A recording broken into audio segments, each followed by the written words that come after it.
Welcome back to the smart boy simplified channel. आज का हमारा टॉपिक है the mechanism of breathing. The physical movement वो gaseous exchange के साथ, गैसों के तबादले के साथ एसोसिएटेड है, उसे हम कहते हैं ब्रीथिंग।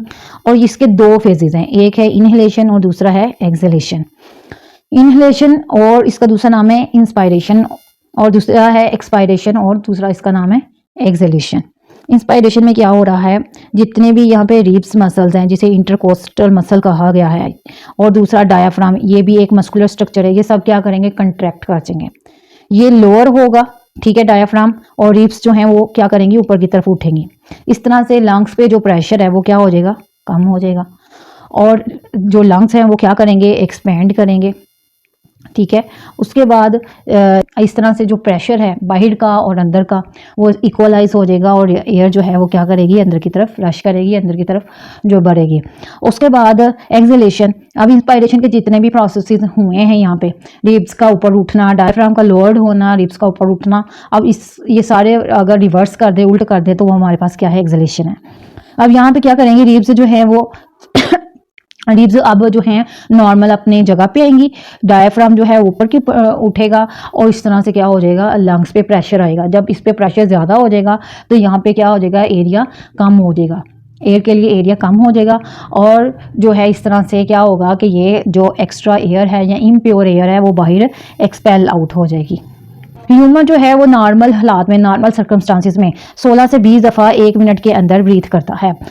अब जब ये रेट ऑफ ब्रीथ कौन कंट्रोल कर रहा है, जो हमारे ब्रेन के अंदर जो पार्ट है उसे हम कहते हैं रिस्पायरेटरी सेंटर, ठीक है। ये हमारे ब्रेन के अंदर जो पार्ट ब्रीथिंग को कंट्रोल कर रहा है उसे कहते हैं रिस्पायरेटरी सेंटर।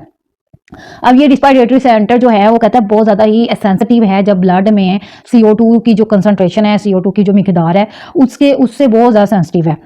जब भी हम कोई एक्सरसाइज करते हैं या कोई हार्ड फिजिकल काम करते हैं, जैसे रनिंग हो गया या कोई और चीज काम हो गया, इस तरह से एक्सरसाइज होगी, तो क्या होता है कि हमारी बॉडी के जो मसल सेल्स हैं उनमें सेलुलर रेस्पिरेशन शुरू हो जाती है, वो भी ग्रेटर रेट में, यानी कि ज़्यादा अमाउंट में जो है वो क्या होना शुरू हो जाती है, सेलुलर रेस्पिरेशन होती है, और वो सेलुलर रेस्पिरेशन में CO2 बनती है। क्या बनती है, CO2 बनती है।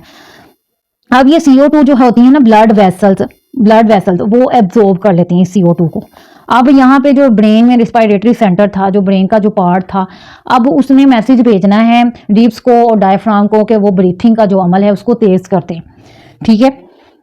अब जब ब्रीथिंग का रेट ज़्यादा होगा तो जो एक्सेस कार्बन डाइऑक्साइड ब्लड में प्रेजेंट है उसको बॉडी से रिमूव किया जाएगा। और एक्सरसाइज के दौरान या कोई भी ऐसा फिजिकल हार्ड वर्क जिसमें ज़्यादा सेलुलर रेस्पिरेशन होनी शुरू हो जाए और ब्लड में ज़्यादा CO2 आ जाए, तो कहता है कि ब्रीथिंग का जो रेट होगा, सांस लेने का, इनहेलेशन जिसमें इंक्लूड है, एक्सहेलेशन इंक्लूड है, वो 1 मिनट के अंदर वो ब्रीथ कितनी दफ़ा करेगा, 30 या 40 दफ़ा करेगा। तो वो 1 मिनट में 30 या 40 दफ़ा ब्रीथिंग का इंक्रीज हो सकता है। तो नॉर्मल कितना था, 16 to 20 पर मिनट।